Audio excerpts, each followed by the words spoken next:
Morning, this is Brian. Today is Thursday, September 19th, 2024, and I'm in Navajo Canyon for my second time. But I'm parked at the upper part of this canyon. I'm trying to see if I can make some adventures out of this today. Just trying to see what kind of trails I can hike today in here. This is the upper part of Navajo Canyon. I was parked up by, was it Mound in Carthage? Oh yeah, look at this, nice trail. Ooh, a California spine shrub, already we're getting interesting botany. Oh yeah, Adolphia californica. Keeping my voice down because I'm surrounded by neighborhood homes, so I'm trying not to be too loud. Yeah, here we are, Adolphia californica. Got a nice population on this part of Navajo Canyon as well. This is a pretty rich landscape over here. It's very nice.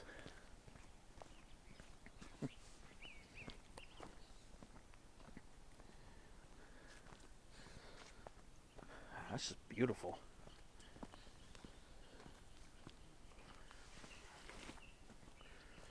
Right down at this little gulch right here. Oh, this is very interesting. There's even still a little trickle of water left here. Oh, this is nice. I always seem to find adventures in these little ravines, canyons. Well, this is a part of Navajo Canyon I haven't visited. The other part I picked up on Adobe Falls Road and hiked up the main single track, or actually it's more like a double track. Hiked up along that and on the canyon bottom. This I'm accessing from the top. Wow, yeah, this is gorgeous. Wow. Glad there's a trail here.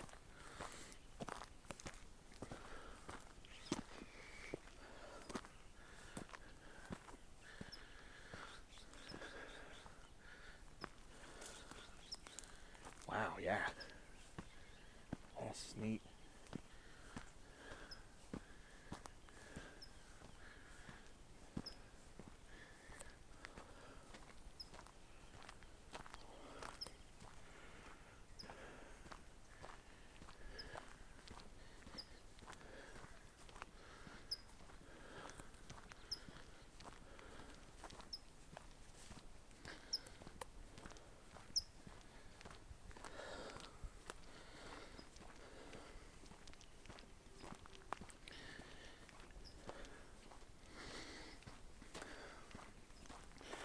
These huge baccaris shrubs. Like coyote brush and broom baccaris, or hybrids thereof. Wow.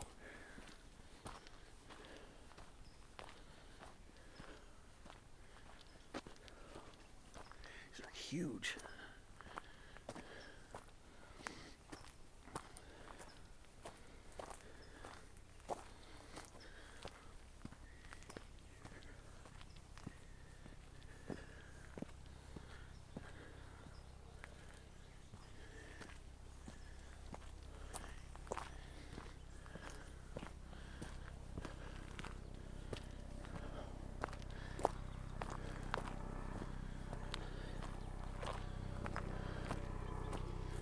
Very interesting. There's some huge agaves. Look, got bluebills all over them too. Ooh. Interesting.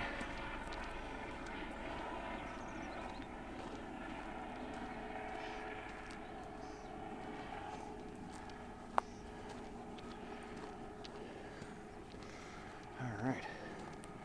Should be in familiar territory pretty soon. Right near a little children's center here, like a little preschool or whatever it is.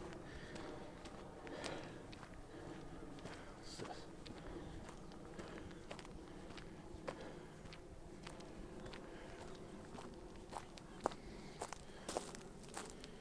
interesting.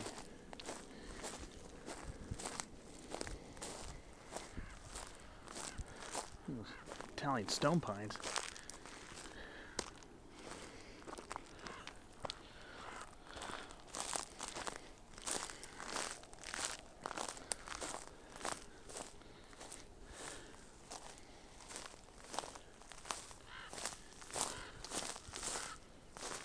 That's pretty neat.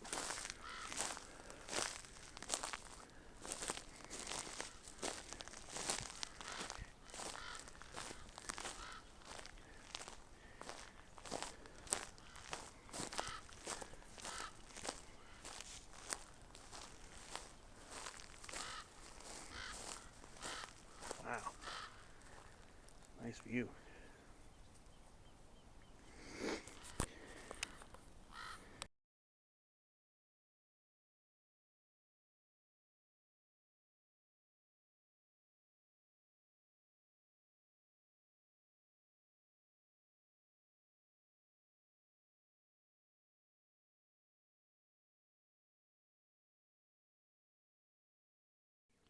Yeah, there's these huge agaves right here.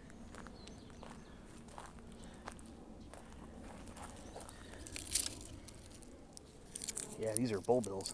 This is agave americana. This might have still a little bit of life in it. Yeah, he's got bulbils all over him. They don't seem to fall off very often, but yeah, look at this thicket of agave americana. This is a little bit different, actually. This might be different. Yeah, you can see these plants didn't produce seeds, they produced bulbils. These, just like on the agave attenuata, subspecies attenuata that I filmed last week, these make bulbils too, so these drop in the ground. They can form their own plants. But here, this is not a native plant, so we don't really want that really happening here. We don't want these bulbils to fall into the ground and form native plants. I mean, take over native plantscapes here. So definitely want to curb the spread of these here in our wildlands.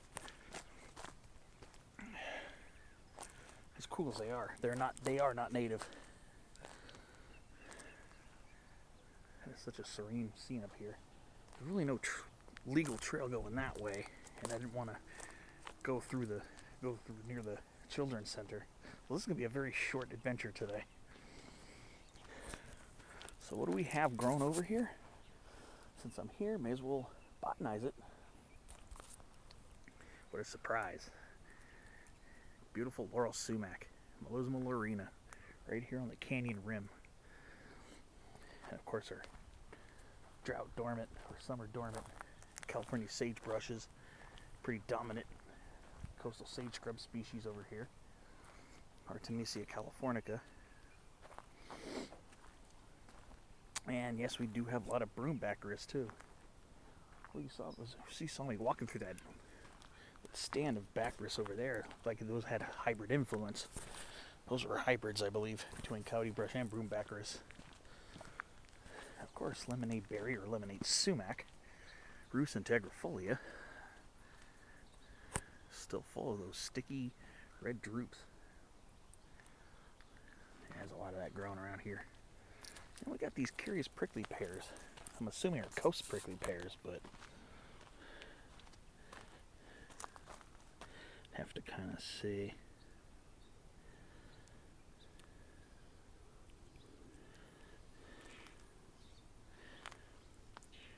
Yeah, I think these are coast prickly pears. Puntia littoralis, full of tunas, aka prickly pear fruits.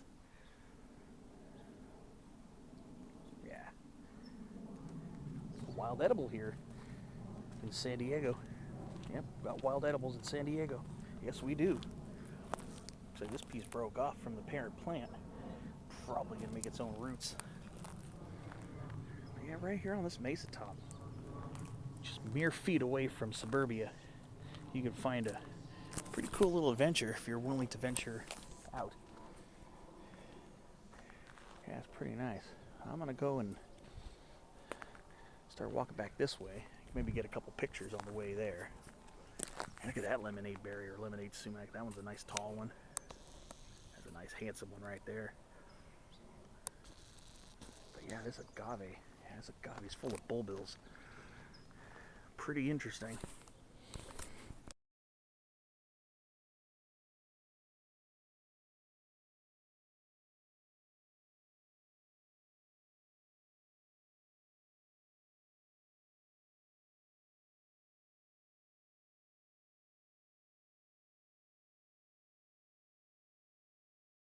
Alright, so we're gonna go ahead and go back down this little Bacchus stand here again. And he's gotta have coyote brush DNA in them. I don't think these are pure broom Bacchus. More closer to coyote brush actually. Some of these are pretty decent size too. Look how large some of these get. Look at the trunks on these. That's a pretty respectable sized trunk. Yeah, it's pretty neat. Get pretty large. You know, walking through a Bacchus field. Here's a nice black. Ooh, here's an older black sage too. Yeah, pretty decent older specimen here.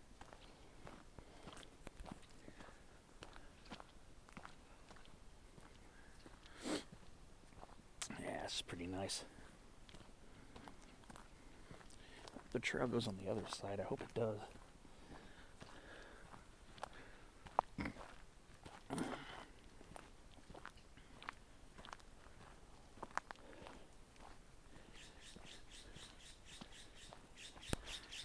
Ooh, California scrub jay. Phelocoma californica obscura. Yep. Yeah, people who live on these canyon rims are lucky. This awesome patch of nature right outside your backyard. Look at those majestic Mexican fan palms up there too. There's definitely got to be some underground moisture up there. So everything is so luscious and thick.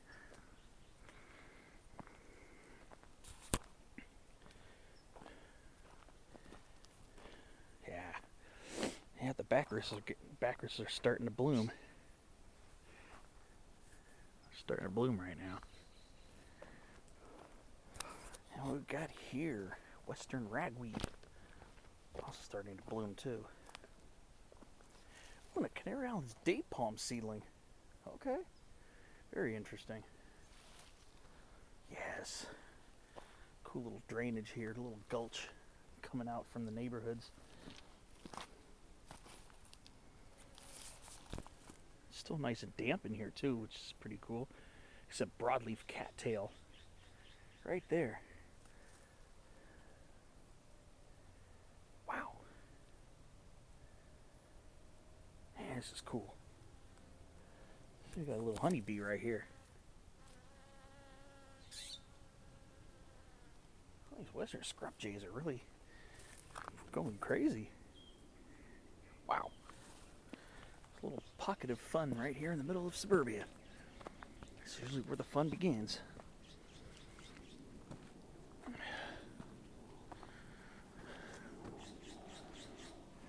That is a very small trail. Boy, the western scrub jays are out of control today. I love it. Yeah, a lot of spine shrub over here too. So there are a couple of decent sized populations here. This is another section of spine shrubs. Of course, it's dry season, so they're leafless. But these green stems here, allow them to photosynthesize without having to cost the energy of producing and maintaining leaves during the dry season. That's what a lot of drought tolerant plants do. Is they'll have photosynthetic stems that allow them to photosynthesize without costing costly resources of producing and maintaining leaves. That's so cool.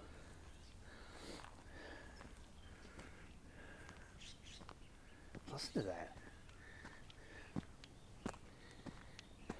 Ooh, I missed this the first time. Look at this large old black sage right here. Wow. What a handsome, handsome specimen. This is a beauty. And here are the views. That's down towards the main canyon where most of the hiking happens. And of course, as typical in these awesome coastal canyons, ooh, Cylindra puntia prolifera. Nice little Coast Choya action here. So I wonder if this trail will continue going the other way. Kind of like to explore a little bit more. Because I was looking at Google Earth and it looked like there were trails going down the canyon, but I think those trails have been cordoned off for habitat restoration. So coastal sage scrub's got to be able to grow and proliferate. This is the natural habitat of this area. Of course, I saw Google Earth before coming here. Just a massive pile of lemonade berry or lemonade sumac. Just look at that. Nice. There's a huge patch of it here. This is just the outside edge of it.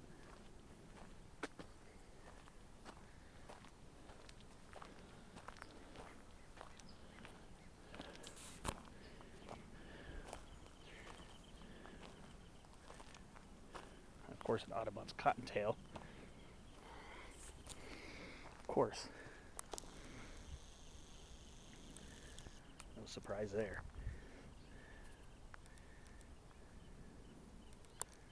Nice views up here. So let's go take a look at some of these lemonade. Oh, some of these got some huge trunks on them. Oh, okay. So this is what the interior of a lemonade berry thicket looks like when the lower branches are gone. Look at this. Oh, look at the huge trunk on this one.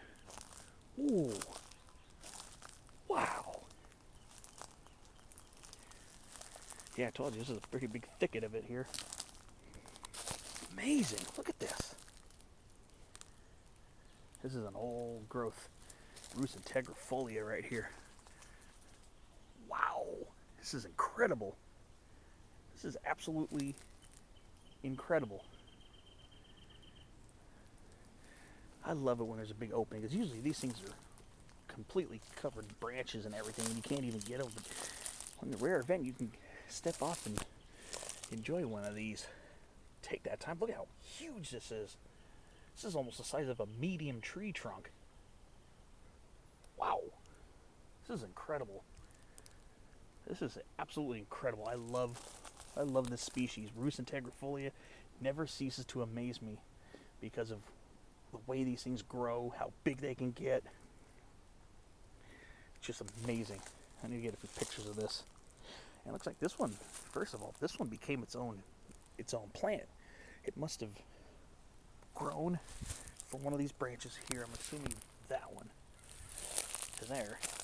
It grew, it took root, and eventually this part here broke off. So this is actually a genetic copy, but it's its own shrub now. Let me get some pictures here.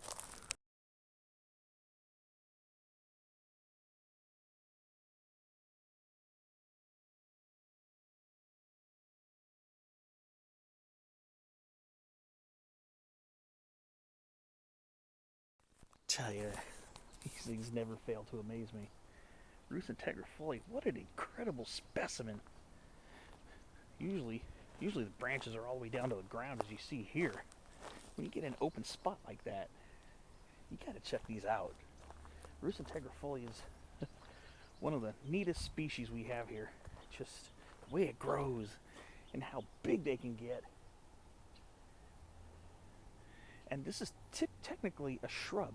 They do reach tree size sometimes, but just how large and old these things can get with age is just so fascinating, and it never ceases to amaze me how these things grow. So yeah, usually this is what you're looking at. So a lot of times you can't even tell how big the stems are until you bushwhack into one, and there's pretty much no chance of that happening. I don't know how you're going to be able to weed your way in there. Wouldn't recommend it. It's pretty much impenetrable. But yeah, nice mesa views here. Yeah, Roots Tegrifolia never fails to amaze me. Never has, never will. Of course, I'm always a big fan of its cousin, or our beautiful Melosma. This is another plant that never fails to amaze me. Sometimes these things get very large too. They don't usually get that big gnarly stature that lemonade berry does, but these things can get huge too. And of course, the unrelated Toyon. Yeah, Heteromeles or Buddhifolia. Looks like these these are. Yeah, I think these ones got aborted. I don't think those ones are gonna make fruits. Maybe a few of these will. Yeah, some of these will. Some of these will develop into fruit, but yeah. It's too bad that trail didn't connect. Didn't feel like walking by that children's center. But yeah. There's that big thicket right there. That's a pretty big one. Gosh, I love how those things spread out like that. Never get tired of looking at that. Alright.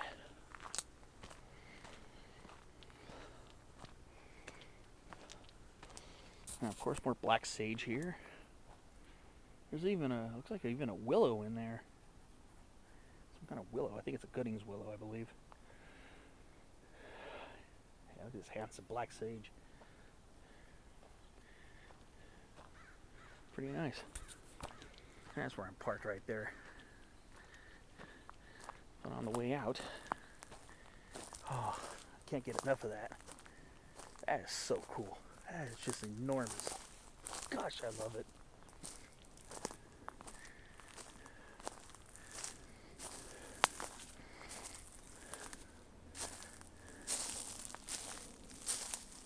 Of course, non-native chamelash. This one's a female. These are dioecious. Male flowers and female flowers and seeds occur on separate trees. This is Fraxinus udi. It's very commonly planted in naturalizing ornamental tree. Yep.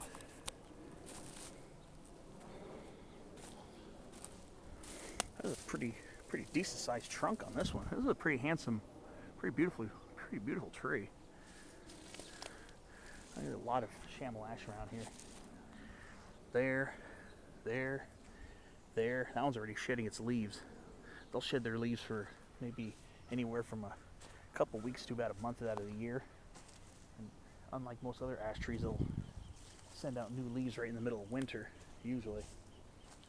But yeah, sometimes they'll shed their leaves early, leaf out real early. Sometimes they won't shed them until the middle of winter, then they'll leaf out right away. Sometimes they'll stay dormant for about a month or two. The habits of this tree are pretty confusing because they don't all follow the same cycle like most trees do. And this is all seed litter here. Well, most of it. Yep. These are what the seeds look like. These are very typical ash seeds called samaras, winged seeds. They're called samaras. Yeah, this is a very nice specimen here. Very nice specimen. And there's the Queensland umbrella tree right there. Right there. Schefflera actinophylla. Yeah. From Australia, of course.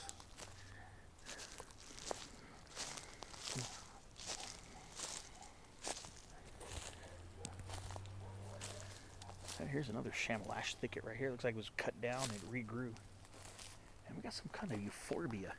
Look at this euphorbia. This is massive. Look at this thing. Look at this euphorbia. I don't know what species this is. This thing is humongous.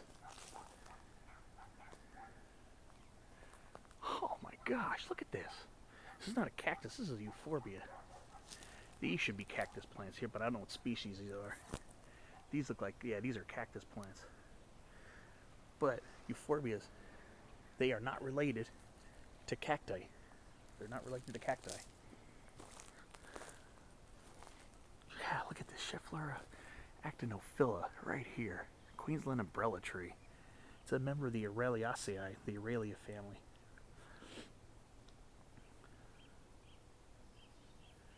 Here's an olive tree here, guys. I barely walked, maybe even not even a quarter of a mile, and just look at this. The bottom here is insane. Look at the trunk on this euphorbia. Look at how huge that one is too. This is crazy.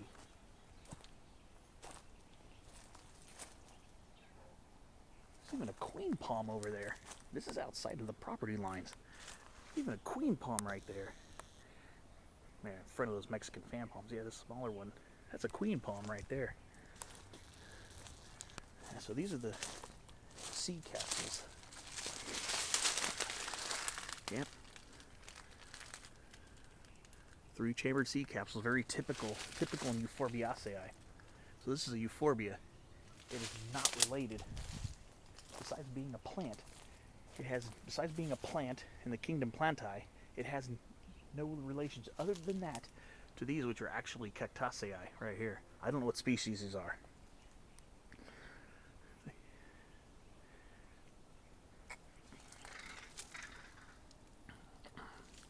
These euphorbias got massive trunks on them. This is sick. Ooh, looks like this one propagated.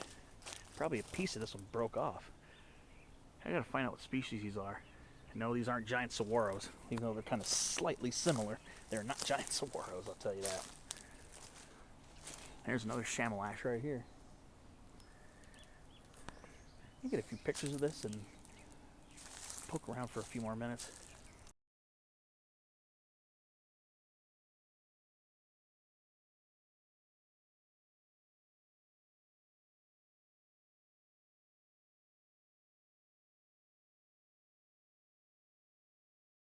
Oh yeah, so here's a younger cactus right here, probably genetically identical to these ones here.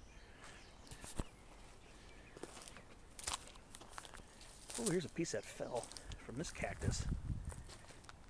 And I think it's rooted.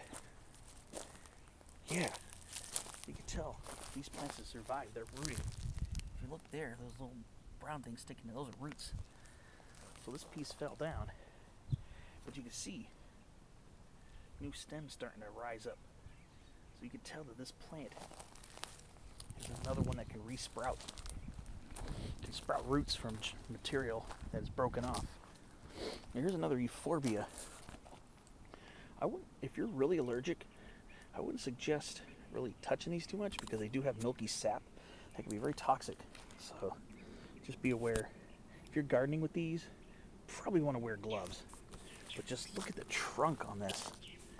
See, like cactus, like the related cactus, this type of euphorbia, and there are several species that are like this, that are cactus-like, keeps them green on their trunks. They can photosynthesize. That's what I was talking about with that native California spine shrub down the way.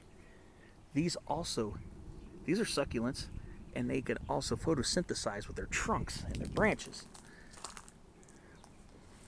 Now here's a younger lemonade berry right here. Look at this handsome bugger right here. Handsome little bugger. Beautiful. And we're getting some larger ones, and that's going down towards the one I was pointing out earlier that had that huge tree-like trunk on it.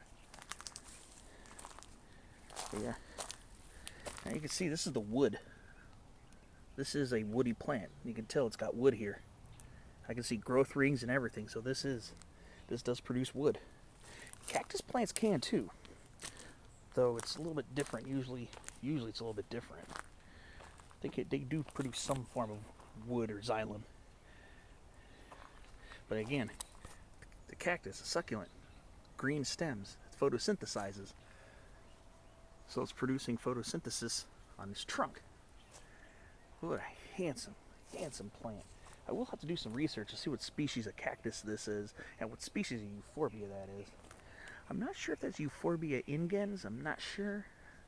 Giant euphorbia. I'm not sure. Don't quote me on that. But I will have to do a little bit of research on that to see if I can verify that.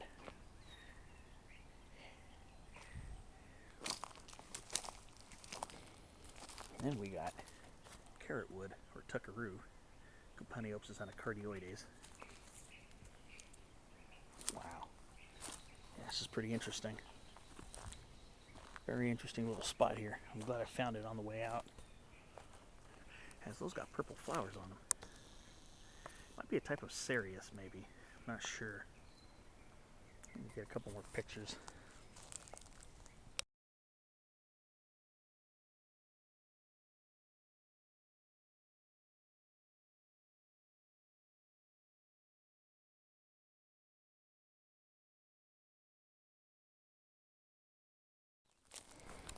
Ooh, of course, we got some native Ruth integrifolia, more lemonade berry seedlings growing here too. That's always good to find.